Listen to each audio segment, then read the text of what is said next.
नमस्कार साथियों, मेरा नाम है आर के सिंह। संस्कृति पीसीएस यूट्यूब प्लेटफॉर्म पर आप सभी का स्वागत है। आज हम बात करने वाले हैं जिस विषय की, ये जुड़ता है यूपी और यूपी में बाढ़ की स्थिति से।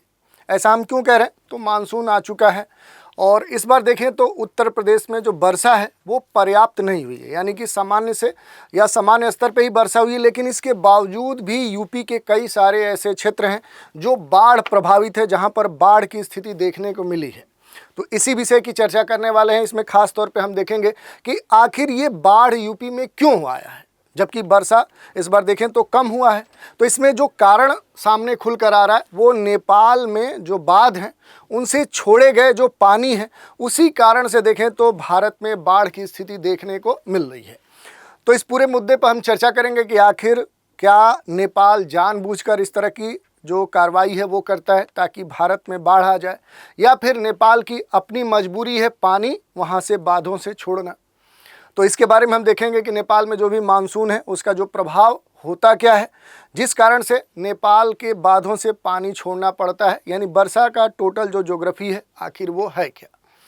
नेपाल के प्रमुख जो जल संरचनाएं हैं और उनकी जो विशेषताएं हैं, खास तौर पे जो बड़े बांध हैं उनके बारे में हम देखेंगे, जो बड़े बैराज हैं उनके बारे में देखेंगे, उनकी क्या अवस्थिति है, और उत्तर प्रदेश के संदर्भ में भी जो जुड़ी हुई विशेषताएं हैं, जो भी महत्वपूर्ण बैराज यूपी के हैं उन पर हम बात करेंगे। साथ ही हम बात करेंगे कि कैसे यूपी में बाढ़ की स्थिति उत्पन्न हो जाती है, कैसे बाढ़ की स्थिति बन जाती है, इसके पीछे कारण क्या है, कौन कौन सी जो नदियां हैं वो बाढ़ भारत में लाने का काम करती हैं, उन पर भी हम बात करेंगे। और यूपी के कौन से महत्वपूर्ण क्षेत्र हैं, कौन से जिले हैं जो बाढ़ से प्रभावित होते हैं, और इनके पीछे कारण के साथ समाधान पर भी हम बात करेंगे कि आखिर भारत के संदर्भ में इसके समाधान के लिए क्या किया जा सकता है, उस पर डिटेल से हम बात करेंगे। और इसमें भारत की जो भी महत्वपूर्ण कमजोरियां हैं, जिस कारण से देखें तो भारत में इस तरह के बाढ़ की जो दुराह स्थिति देखने को मिलती है वो है क्या, इन सभी मुद्दों पर डिटेल से हम बात करने वाले हैं। तो बड़ा ही सारगर्भित और देखें तो ज्ञानवर्धक ये एपिसोड होने वाला है। तो चलिए स्टार्ट करते हैं। बात करते हैं उत्तर प्रदेश में कम बारिश होने के बावजूद भी क्या है कि बाढ़ की स्थिति उत्पन्न हो गई है, और नेपाल के जो बांध हैं उन बांधों से छोड़े गए जल के कारण देखें तो ये जो प्रभाव है ये भारत में देखने को मिलता है। इसी न्यूज़ की हम चर्चा करने वाले हैं। यूपी में औसत से कम बारिश फिर भी बाढ़ की स्थिति उत्पन्न हो गई है। तो उत्तर प्रदेश के कई सारे ऐसे ज़िले हैं, अगर यूपी के बहुत सारे जो ज़िले हैं उन ज़िलों में आप देखेंगे तो इस समय क्या है कि बाढ़ की हालात उत्पन्न हो गई है। ख़ास तौर पर जो जुलाई का महीना है, जुलाई 2025 की बात करें तो यूपी के कई सारे जो डिस्ट्रिक्ट्स हैं यहाँ पर जो फ्लड है उसका प्रभाव, बाढ़ का प्रभाव देखने को मिल रहा है। और ये बाढ़ का प्रभाव उस समय देखने को मिल रहा है जब उत्तर प्रदेश में अगर देखेंगे तो सामान्य से कम वर्षा हुई है। तो आखिर इस तरह की स्थिति क्यों उत्पन्न हो गई है? क्योंकि बाढ़ तभी आता है जब मानसून के समय या वर्षा सामान्य से अधिक होती है। नदियों में अगर हम देखेंगे तो जो जल धारण नदियों की क्षमता होती है उससे अधिक वहाँ पर जब जल पहुँचता है तो फिर वहाँ पर फ्लड की स्थिति देखने को मिलती है। तो फिर आखिर इस तरह की स्थिति भारत या यूपी में है ही नहीं, तो फिर बाढ़ क्यों उत्पन्न हो गई है? तो इसके पीछे जो मुख्य वजह है वो नेपाल के द्वारा छोड़ा गया जो पानी है, जो जल है, वही इसके पीछे कारण है। जो भारतीय नदियों, विशेषकर राप्ती, घाघरा, शारदा, गंडक जैसी जो नदियां हैं उनके जल स्तर में काफ़ी तेज़ी से वृद्धि देखने को मिली है, और इसी कारण से इस तरह के जो प्रभाव हैं वो अब उत्पन्न हो गए हैं। तो इस कारण से देखें तो एक बड़ा प्रभाव भारत में उत्तर प्रदेश राज्य के कई सारे ज़िलों में देखने को मिल रहा है। अब यहाँ पर अगर हम बात करेंगे कि नेपाल में जो मानसून का प्रभाव है और एक तरह से जो भौगोलिक स्थितियाँ हैं वो भी इसके लिए जिम्मेदार हैं। जैसे सबसे महत्वपूर्ण जो प्रभाव आप देख सकते हैं वो क्या है, हिमालयी जो इम्पैक्ट है। क्योंकि नेपाल की जो भौगोलिक संरचना है आप सभी जानते हैं कि एक हिमालयी राष्ट्र है। इसकी जो संरचना है ये हिमालय क्षेत्र से जुड़ी हुई है, और वर्षा के लिए देखें तो संवेदनशील क्षेत्र माना जाता है। ये सबसे क्या है, सेंसिटिव क्षेत्र माना जाता है। जैसे ही मानसून सक्रिय होता है, और मानसून के सक्रिय होने के साथ ही क्या है कि यहाँ पर जो वर्षा है वो उत्पन्न हो जाती है, वर्षा होने लगती है। और इसके बाद देखें तो यहाँ पर वर्षा से जुड़ी बहुत सारी जो घटनाएं हैं, जैसे मानसून जब आता है तो वर्षा होती है, बादल फटते हैं, और अचानक क्या है कि यहाँ पर बाढ़ जैसी जो स्थिति है वो उत्पन्न हो जाती है। तो इस कारण से देखें तो बड़ी मात्रा में जो जल है, जल का प्रवाह वहाँ से होता है, जिस कारण से बाढ़ की स्थिति उत्पन्न होती है। जलवायु जो परिवर्तन है, अब वर्तमान में जो भी कह सकते हैं कि विभिन्न गतिविधियां संचालित हो रही हैं, उस कारण से जो क्लाइमेट चेंज हो रहा है, उस कारण से देखें तो जो पहले एक मौसम होता था, जो वेदर होता था, उसमें एक प्रॉपर साइकिल होता था, समय पे मानसून आता था, उस वर्षा की मात्रा भी लगभग फिक्स होती थी कि इस माह में इस समय इतनी वर्षा होती है। लेकिन अब क्या है कि मौसम का जो नेचर है वो पूरी तरह से बदल गया है। जो मौसम का अपना एक बिहेवियर है वो बदल चुका है। वर्षा जो प्रतिरूप है वो बदल चुका है, वर्षा का जो वितरण है वो बदल चुका है, कि कहाँ कितनी वर्षा होती थी वो भी पूरी तरह से पैटर्न चेंज हो चुका है। और इससे जो जल संचयन है, जो उसका नियमन है, वो करना मुश्किल हो गया है, क्योंकि पहले से जो भी कार्रवाई तैयारियां होती थी वो की नहीं जा पा रही हैं, क्योंकि अचानक बिना मौसम के ही बादल क्लाउड बर्स्ट हो जा रहा है। वर्षा जब होनी चाहिए उस समय वर्षा हो नहीं रही है, दूसरे उसका जो समय अंतराल है वो बदल गया है। तो इस कारण से इस तरह की स्थिति देखने को मिल रही है, बाढ़ जैसी स्थिति हो जा रही है। यही नहीं, जो तीव्र ढाल है, जो स्लोप होता है, वो तेज होने के कारण, अगर नेपाल चूंकि पर्वतीय क्षेत्र है तो वहाँ से चूंकि ढलान क्या है, काफ़ी स्लोप है, स्लोप अधिक होने के कारण क्या है कि वर्षा का जो जल है, बादल फटने से जो जल होता है वो काफ़ी तेज गति से बहता है। और इस कारण से क्या है कि सीमित क्षमता वाले जो बैराज होते हैं, बैराज क्या होता है ये आपको पता होना चाहिए। बैराज का मतलब क्या होता है कि कहीं से अगर जल का प्रवाह जा रहा है तो इसे रोकने के लिए इस तरह का एक यांत्रिकी तरीका होता है, जो जल के फ्लो को क्या किया जाता है, थोड़ा सा रोक दिया जाता है, और फिर अपनी आवश्यकता के अनुसार यहाँ से जल को छोड़ भी दिया जाता है। तो वर्षा का पानी जो है वो तीव्र बहाव के साथ देखें तो सीमित क्षमता वाले जो बैराज हैं उनके ऊपर दबाव डालता है। परिणाम स्वरूप क्या है कि बैराज की इतनी मजबूती नहीं होती है कि इतने बड़े तीव्र गति से आने वाले जल को वो रोक सके, इस कारण से पानी छोड़ना पड़ता है। तो ये कुछ महत्वपूर्ण कारण है, जिस कारण से देखें तो नेपाल का जो जल है, उस जल के कारण भारत के यूपी राज्य के कई सारे जिलों में बाढ़ की स्थिति देखने को मिल रही है। कुछ महत्वपूर्ण जो बैराज हैं नेपाल के, उन पर हम बात कर लेते हैं, उनकी जो सीमाएं हैं। जैसे कोसी बैराज है, ये एक बैराज ही है, ये डैम नहीं है। देखिए, डैम बैराज में बड़ा अंतर होता है। डैम क्या होता है कि अस्थायी तौर पे बनाया जाता है, जहाँ पर जिसका जल धारण क्षमता काफ़ी अधिक होता है। लेकिन बैराज क्या है कि किसी भी फ्लो को तत्कालिक स्तर पे रोकने और फिर उसे छोड़ने के लिए बनाया जाता है। तो यहाँ पर जैसे कोसी बैराज है, इसकी जो क्षमता है वो आप देख सकते हैं। किस उद्देश्य से ये बैराज बनाया गया था, तो सिंचाई और दिशा परिवर्तन के लिए। गंडक बैराज है, बाढ़ नियंत्रण के लिए। गंडक महत्वपूर्ण नदी है जो बाढ़ का कारण बनती है। शारदा नदी है, राप्ती बैराज है, कुलेखानी डैम है, लाल बकेया, भूतकोसी, ऐसे बहुत सारे नेपाल में डैम हैं, कह सकते बैराज हैं। और इन बैराजों से कहीं ना कहीं जो जल है जब उसे छोड़ा जाता है तो इंडिया के यूपी के कई सारे राज्यों में क्या है कि बाढ़ की स्थिति देखने को मिल रही है। इन बैराज के बारे में भी डिटेल से आप देख सकते हैं कि जैसे कोसी बैराज है, ये नेपाल में सप्तकोसी जो नदी है उसी पर बना हुआ बैराज है। और इससे जब पानी नेपाल छोड़ता है तो यूपी का जो कुशीनगर, महाराजगंज, सिद्धार्थनगर और बिहार के जो तराई क्षेत्र है वहाँ पर बाढ़ की स्थिति देखने को मिल जाती है। ऐसे ही आप देखेंगे जो शारदा बैराज है, शारदा बैराज नेपाल में जो महाकाली नदी है उस पर इसे बनाया गया है। और नदी का जब पानी छोड़ा जाता है, खासतौर पे जब मानसून का समय होता है, जब पानी अधिक हो जाता है, तो पानी छोड़ने से क्या होता है कि यूपी के पीलीभीत, लखीमपुर खीरी, बहराइच जैसे जो ज़िले हैं यहाँ पर बाढ़ जैसी स्थिति उत्पन्न हो जाती है। ऐसे ही राप्ती बैराज की स्थिति है। जब राप्ती जो नदी है जिस पर ये बैराज बनाया गया है, तो जब मानसून का समय है, जब जल अधिक होता है तो फिर नेपाल छोड़ देता है। फिर क्या होता है कि श्रावस्ती, बलरामपुर और गोंडा जैसे जो ज़िले हैं वहाँ पर नदियों का जो जल स्तर है वो काफ़ी अधिक हो जाता है, और इस कारण से देखें तो यहाँ पर बाढ़ की स्थिति देखने को मिलती है। ऐसे ही गंडक बैराज है, गंडक नदी पर बना हुआ है, नेपाल का नारायणी नदी उसको बोलते हैं, नेपाल में वहीं से आती है। तो यहाँ से भी क्या होता है कि जब जल छोड़ा जाता है तो गोरखपुर, कुशीनगर और देवरिया जैसे जो क्षेत्र है वहाँ पर नदियों का जल स्तर बढ़ जाता है, फिर वहाँ पर फ्लड की स्थिति देखने को मिलती है। और इन सभी बैराजों में देखें तो पानी का जो संग्रहण है वो क्षमता आप देखेंगे तो काफ़ी कम है। जितने भी बैराज हैं इनकी जल धारण जो क्षमता है वो कम है, और इस कारण से जब अधिक जल यहाँ पर पहुँचता है तो इनकी मजबूरी हो जाती है वहाँ से जल छोड़ना। और इस कारण से देखें तो कई बार बड़े स्तर पे जो बाढ़ की घटनाएं हैं वो देखने को मिली हैं। जैसे पिछले जो उदाहरण है 1 जुलाई 2025 को राप्ती बैराज से देखें तो लगभग 37,000 क्यूसेक पानी छोड़ा गया।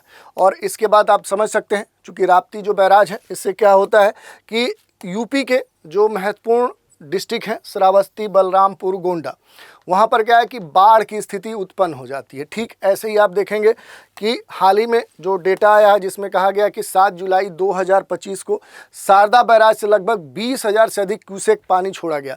तो इस कारण से देखें तो जो एक बड़ा प्रभाव है, जैसे अगर शारदा की बात करेंगे तो इसका जो प्रभाव देखने को मिलता है वो यूपी के कई सारे जो डिस्ट्रिक्ट्स हैं वहाँ पर मिलता है। जैसे पीलीभीत है, पीलीभीत के अलावा आप देखेंगे तो लखीमपुर खीरी है या खीरी क्षेत्र है, या फिर जो बहराइच क्षेत्र है, यहाँ पर क्या है कि बाढ़ की स्थिति उत्पन्न हो जाती है।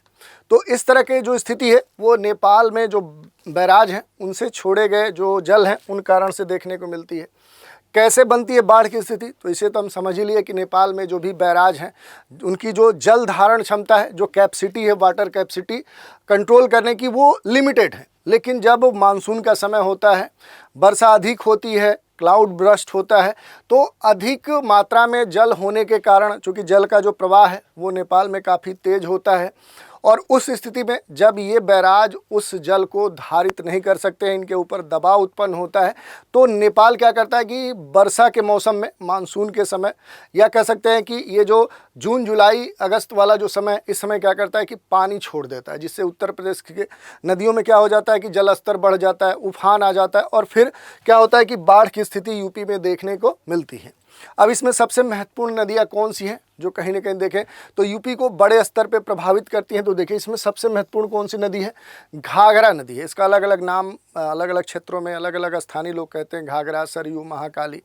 राप्ती है, गंडक है, शारदा है, कोसी है, सब पर बैराज भी बने हुए, अब देख सकते हैं मैप में दिखाया गया, राप्ती, घाघरा, शारदा, ये सारी हैं। और ख़ास बात है कि इनमें से ये 4 जो नदियां हैं, ख़ास तौर पे यहाँ से अगर आप देखेंगे ये 4 जो नदियां हैं यूपी में बाढ़ की मुख्य वजह बनती है। सबसे महत्वपूर्ण तो घाघरा नदी है।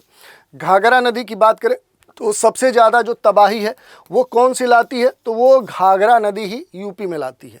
और इसे देखें तो बड़े स्तर पे यूपी के कई सारे जो डिस्ट्रिक्ट हैं, बहराइच है, बलरामपुर है, गोड्डा, बाराबंकी, फैजाबाद, यहाँ तक कि आजमगढ़ जैसे ज़िलों में भी बाढ़ की स्थिति देखने को मिलती है। इसके अलावा अगर आप देखेंगे तो यूपी में प्रभावित जो ज़िले हैं, जो क्षेत्र हैं, उनकी अगर बात करें तो नदियों से प्रभावित जो क्षेत्र हैं उनको आप देख सकते हैं। पहले भी हमने इसको रिपीट किया, फिर से एक बार यहाँ पर दे दिया। और अगर कुछ पुराने आंकड़ों की बात करें, जैसे 2024 का जो वर्ष था, उस समय क्या है कि खास तौर पे देखें तो लगभग 1809 जो विलेज थे, जो ग्राम थे, जो गांव थे, वो क्या हुए थे कि वो प्रभावित हुए थे। 2025 में देखें तो ये डेटा और भी भयावह होते जा रहा है। लगभग आप 5 डिस्ट्रिक्ट की बात करें, लगभग 5 से 6 डिस्ट्रिक्ट क्या है कि वो इस समय प्रभावित हैं, और एक तरह से बाढ़ की जो स्थिति है वो देखने को मिल रही है। और इसमें इन नदियों का महत्वपूर्ण रोल है। यूपी के कौन से ज़िले सबसे अधिक प्रभावित होते हैं, तो उसका मैप यहाँ पर दिया गया है। एक तरह से देखेंगे तो आपको बलरामपुर, श्रावस्ती, बहराइच, पीलीभीत, लखीमपुर खीरी, सीतापुर, बाराबंकी, अयोध्या, गोंडा, सिद्धार्थनगर, महाराजगंज, कुशीनगर, देवरिया, बलिया, गोरखपुर, संत कबीर नगर, ये सारे डिस्ट्रिक्ट प्रभावित होते हैं। और ख़ास तौर पे अगर आर्थिक संदर्भ में इसकी बात करें तो आर्थिक और जो सामाजिक प्रभाव होता है कि जब बाढ़ उत्पन्न होता है, जो बाढ़ प्रभावित क्षेत्र है, तो वहाँ पर बड़े स्तर पे नुकसान होते हैं। सबसे पहला होता है कि बड़ी संख्या में लोगों को पलायन करना पड़ता है, एक जगह से दूसरी जगह विस्थापित होना पड़ता है। इस कारण से उनकी पूरी जो जीवन शैली है, जो उनकी दैनिक गतिविधियाँ हैं, वो पूरी तरह से प्रभावित हो जाती हैं। दूसरी बात देखने को मिलती है कि जो कृषि भूमि है, जो अनाज फसल उत्पादन वाला जो क्षेत्र है, वो पूरी तरह से डैमेज हो जाता है, और इस कारण से उस पूरे क्षेत्र की जो अर्थव्यवस्था है वो डंप कर जाती है। और इसमें देखें तो बड़े स्तर पे क्या होता है कि सरकार के द्वारा विस्थापित जो लोग हैं उनके पुनर्वास के लिए, उनके जो भी निजी ज़रूरतें हैं, उनके लिए बड़े स्तर पे जो आर्थिक सहायता है वो प्रदान करना पड़ता है। इसके आंकड़े भी आप देख सकते हैं, जो भी प्रभावित क्षेत्र हैं जिस एरिया के हैं, कितने कृषि भूमि प्रभावित है यूपी की, इस बार के आंकड़े आ चुके हैं। वार्षिक जो नुकसान है वो आप देख सकते हैं। विस्थापित जो हैं उन पर हर वर्ष करोड़ों कह सकते हैं कि खर्च होते हैं। तो इस तरह के जो नुकसान है वो भारत को झेलना पड़ता है। क्यों नेपाल में मजबूरी में नेपाल को पानी छोड़ना पड़ता है? तो देखिए, वहाँ की जो बैराज संरचना है, उस जो भी वहाँ पर छोटे स्टोरेज हैं, उस कारण से उसे छोड़ना पड़ता है। अपने बचाव को ध्यान में रखते हुए बैराजों से वो पानी छोड़ देता है। भौगोलिक उसकी एक जो स्थिति है, क्योंकि वहाँ सीमित लैंड है और बहुत बड़े बैराज बनाए नहीं जा सकते हैं। संसाधनों का एक तरह से देखें तो सही प्रबंधन नहीं है, और नेपाल में बड़े जलाशयों का जो निर्माण है वो काफ़ी खर्चीला है। और उस कारण से देखें तो नेपाल क्या करता है कि हर वर्ष अपने बैराजों से जब जल की मात्रा अधिक होती है तो जल वहाँ से छोड़ देता है, और यूपी में बाढ़ की स्थिति उत्पन्न हो जाती है। महत्वपूर्ण विशेषज्ञ वो कहता है कि नेपाल के पास जो स्टोरेज है, डैम की जो सुविधा है वो अवेलेबल नहीं है। इसी कारण से मजबूरन उसे क्या करना पड़ता है कि जल छोड़ना पड़ता है। तो ये हमने देख लिया। अब भारत की भी कुछ कमजोरियां हैं, जैसे जो जल संचयन है, वाटर स्टोरेज का जो पूरा एक स्ट्रक्चर होता है उसका अभाव है। खास तौर पर देखेंगे इंडिया में जो यूपी और बिहार जैसे जो क्षेत्र है, यहाँ पर अगर जल संचयन की बात करें तो बैक वाटर जो संचरण है, अगर हम बात करें बैक वाटर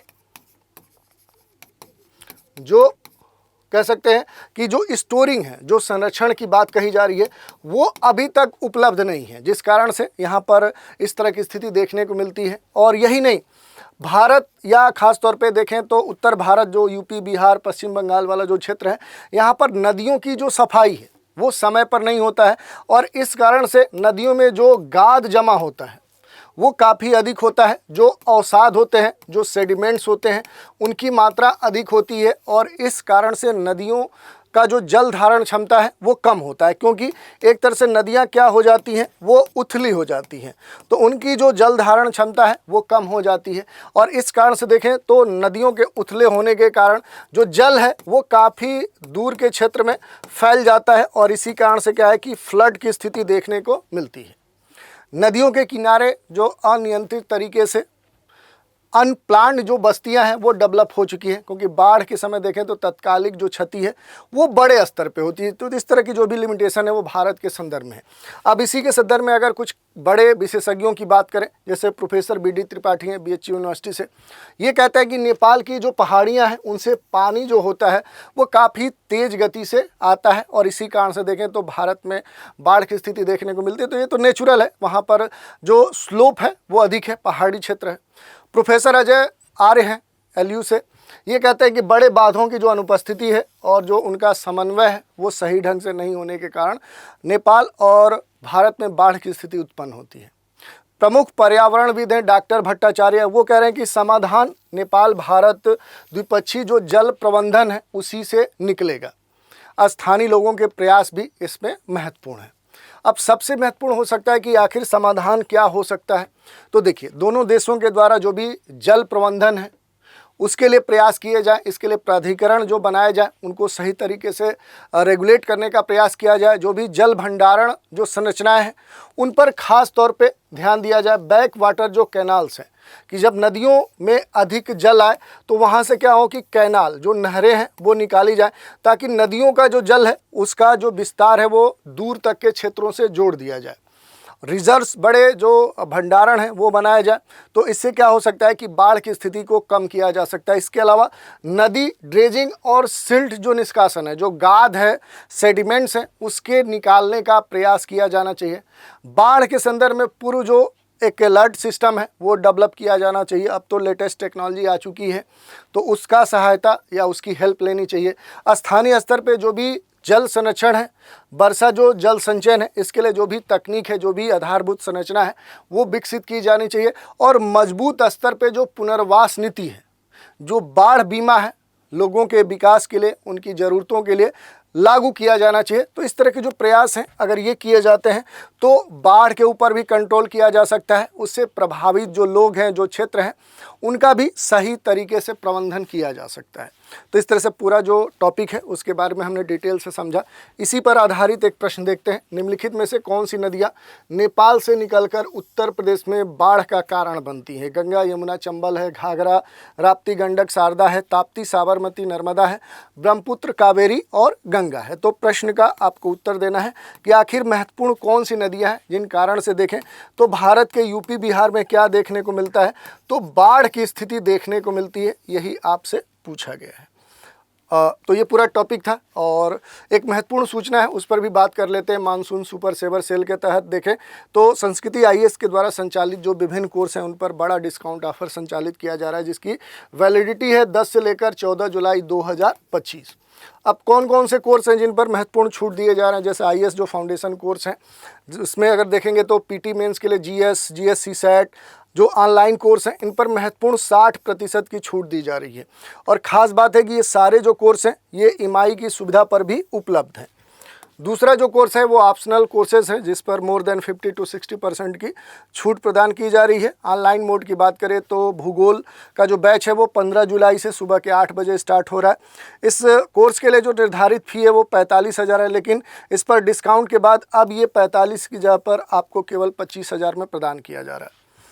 ऐसे ही दूसरा ऑप्शनल सब्जेक्ट हिस्ट्री है। बैच जो हो रहा है वो 31 जुलाई 2025 से स्टार्ट हो रहा है। बैच की टाइमिंग सुबह के 8:30 बजे है और निर्धारित फ़ी पर छूट के बाद अब आपको केवल 17,500 में ये जो कोर्स है ये प्रदान किया जा रहा है। इसके अलावा अगर देखेंगे तो यूपीएससी, यूपी पीसीएस जो फाउंडेशन कोर्स है, पीटी मेंस का लाइव ऑनलाइन जो कोर्स है जिसमें UPSC, UP PCS, GS foundation course पर 50% की जो छूट है वो प्रदान की जा रही है। UP PCS foundation course, GS CSAT का जो कम्बो पैक है इस पर 60% की छूट दी जा रही है।